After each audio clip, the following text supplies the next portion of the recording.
Pitt Panther football scheduling gets a thumbs up from the voice of college football.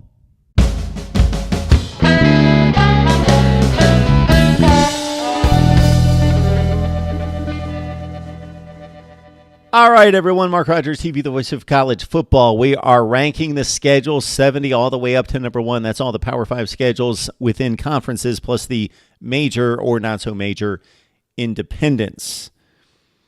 We are up to schedule number 43. It belongs to the Pitt Panthers. We're going to run down the schedule and let you know what we think the Panthers will fare, how they will fare in 2019. First of all, we need to remind you that you can help support the channel by grabbing the Amazon link in the description section below. Do your regular shopping there. It doesn't cost you an extra penny. And, of course, join us at Patreon for the Voice of College Football's community right there. Tons of exciting things to let you know about a little bit later, more specifically. Let's talk Pitt football. All right, game number 1. This intrigues me. While everybody else is going to be wrapped up in Auburn, Oregon, of course, Miami and Florida played the week before. August 31st has a litany of games that obviously grab attention. But this is not going to be one, but this could decide a division championship in week 1. It certainly did this past season. In 2018, Virginia and Pitt met the second week of November for the lead in the Coastal Division. Pitt won that game on the road, and it catapulted a very marginal Panther team, but one that finished 6-2 in the ACC to the ACC championship game. Pitt hosting Virginia August 31st. Mark it down. I'm going to keep an eye on it, hopefully watch it. We'll see what else is on at the same time, but I'm usually watching 3 to 4 games at the same time, and this will be one of them. Pitt, Virginia, at Heinz Field, August 31st. Big game right there. Pitt gets my respect, as I mentioned off the top, for scheduling last year. Notre Dame, Penn State, and UCF. Think about that. Let that sink in. Think about who Alabama plays non-conference. Last year they played Louisville, and then I can't even remember the other games. They were against FCS and low group of 5 competition. Ohio State plays nobody in the Power 5 this season out of conference. Pitt, last year, played Notre Dame, Penn State, and UCF. They lost all 3, but I give them credit for playing those games. And this year, there's no Notre Dame, but there is Penn State in week 3 after the Ohio Bobcats come to Heinz Field on September 7th. That won't be a gimme, not with the Fighting Soliches in green and white in Heinz Field. And then the next week again, September 14th at Penn State to take on what's going to be one of the top 15 teams in the country. Then UCF at home. So Pitt got blasted by the Knights last year. This time they get Central Florida at home September 21st, and then the other non-conference games against Delaware to wrap up September. All right, let's look at the ACC schedule. What is always key, you know the drill, it's who you play in the other division. Everyone competing for a Coastal Division championship in the ACC plays exactly the same Coastal schedule. They play everyone. You play the other 6 teams. You play 8 conference games, so who are the 2 teams that you have to play in the other division?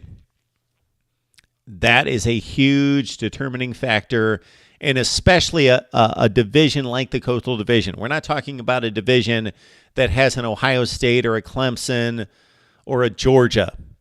That's a decidedly better program and team year to year than the rest of the division. Not in the Coastal Division. It matters big who you play in the other division. And for Pitt this year, it's Syracuse on the road and it's Boston College. So it's not like they have to play Clemson or a good Florida State team. We'll see how the Noles are this year. They're the wild card in the conference, according to me. North Carolina State's been better in recent years. But Pitt going to Syracuse, who was the 2nd seed in the ACC last year, and they've got Boston College. So 2 difficult games for the Pitt Panthers there in the Atlantic Division.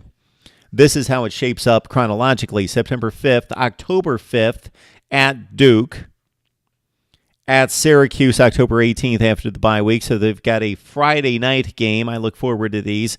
Pitt at Syracuse October 18th. Then they come home for a game against the Miami Hurricanes, which could decide the Coastal Division Championship as well. at Georgia Tech to open November.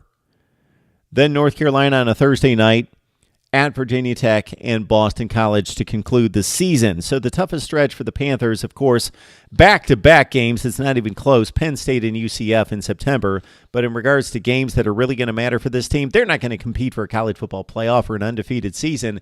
So it's all about these conference games to try to get back to the ACC championship game and actually throw for more than 3 yards, as Kenny Pickett failed to do against Clemson last year. This is the stretch of games. Duke, Syracuse, Miami, Georgia Tech, consecutive weeks. Duke, Syracuse, Miami, Georgia Tech. Are those extremely great teams, great programs, world beaters? No. But for a Pitt team that's trying to win the Coastal, that's the stretch right there. At Duke, at Syracuse, Miami at home, and that at Georgia Tech. 3 of the 4 games on the road. Pitt is playing the 6th most difficult schedule in the ACC. It's number 43 in college football out of 70 teams in the Power 5. And let's see, our projection on Pitt football this season is 5-7. No bowl game this season for Pat Narduzzi against that schedule because they're going to lose 2 of those 3 games or 2 of the 4 games. Guess who? Central Florida and Penn State. 2 of the 4 games non-conference. So 3-5 in the ACC, 5-7 overall. That's the projection right now. And very soon, just in the next few days, we are going to be releasing Pitt Panther position previews along with a number of other teams around college football. So lock it in for those. Not only do we bring you schedule rankings and record projections for this year, but we are launching our position previews for August, getting to as many teams in the Power 5, more than anybody you're going to find anywhere else. And then, of course, we're ranking the top 5 at every position in every conference, including the Pitt Panthers and the ACC. Right here at Mark Rogers TV, the voice of college football, we'll be back with schedule number 42.